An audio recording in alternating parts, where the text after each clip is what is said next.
Albert Einstein made a statement. He says that I'm not interested in the phenomenon or that phenomenon. Einstein had said earlier in his life, I want to know the thoughts of God. The rest are mere details. But as he lay there dying in the Princeton hospital, he must have understood that these were secrets that God was clearly keen to hang on to.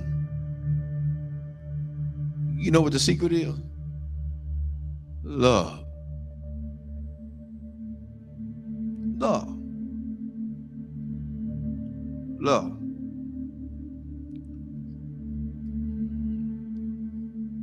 I'm going to share something tonight with everybody, and hopefully it'll hit close to home. To understand the mind of God is to understand the power of love. God is love. 1 John 4:8 says that God is love.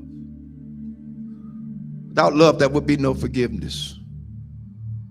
Without love, there would be no structure. Without love, there would be no mercy. Without love, there would be no kindness. Without love, everything else would go completely out the window. I learned this week. Took some people to let me know that I was still hurting. And I'm gonna let everybody know tonight. This is my reality. Not to slight anybody. A lot of things that I know I hadn't always done right, hadn't been right. But I had an incident this week to wake me up real good.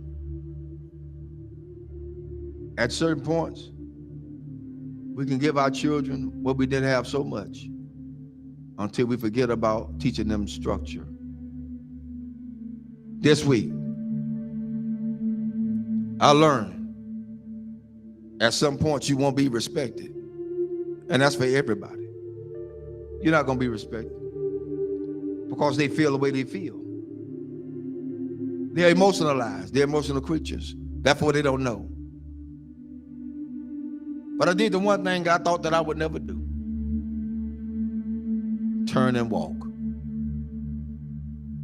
That's where I was. But I found out that I had a whole halo of hurt that I'd never been released from.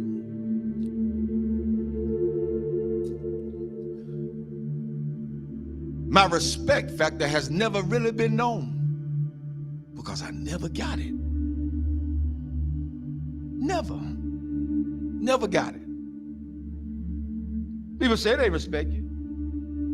Say they love you. Where is it? One of the things we got to realize is what we train our children to do, they're going to do it to the fullest extent. If you let them be into your business as adults, then they're going to have all rights and privileges to say what they want to say, not knowing the outcome of what could be. But I learned something. Even though I went through all that hurt and I'm still hurt, that's all right. I don't mind it. I'm going to go through this thing. I'm going to go through it. Because at this point, I don't owe nobody nothing. I owe God himself. For me, I did what I needed to do and walked away.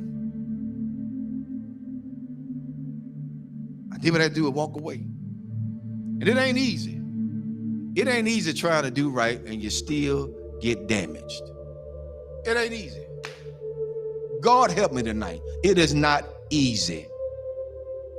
It is not easy to be in a place and feel like you're trapped. Because even when you do good, evil is always present. So you have to face the fact. That's why I said a lot of times, I've told people, and I still tell people today, don't hold me up as no God. Because I'm going to fall. And I'm going to make you fall. Don't hold me as no God. I'm going to make some decisions that folk just are not going to like. I'm going to turn over some chairs and some tables that people are not going to even be able to imagine that, whoa, the Reverend did that. Oh, yes, because I'm human. I'm human. I'm human. One thing I learned from all this is that you don't have to stay where you're not welcome. Thirdly, I ain't studying nothing nobody say. I came in this world alone. I'm gonna die alone. So you got to stand for yourself. I'm teaching my children that now, and I'm teaching them that from a distance right now. Because what could have happened didn't. And I love all of them. I love everybody. I love everybody. But there comes a point in your life you got to let go. You got to let go. How long do you have to put up with a lot of stuff? You did your part. You did what you can do. Now it's time to let them go. A lot of parents out there suffering now, and I'm telling all parents out there now, you done did all you could with your child. They're in their adulthood. They think they know it all. They done seen the world. They got more sense than you. Let them go. Release them in the Lord's hand. If you get in the way, you get in the way of God's hand. Get out the way. Because whatever God got for them, that's what he's going to get. Well, that's how it is. Children shouldn't be involved in the parents' business. Amen. I'll say it again. Children should not be involved in their parents' business. Whatever go on between those two, that's their problem. Not the children. But the children are affected by it. But guess what? It's up to those parents to sit the children down and talk to them together, not apart. Together. Together. You want to stop a whole lot of confusion?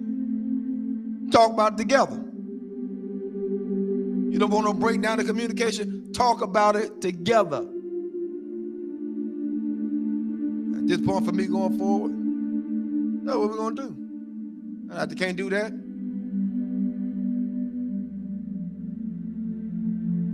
I ain't playing with them. There's a lot you can do. And God help me. I'm strong as an ox.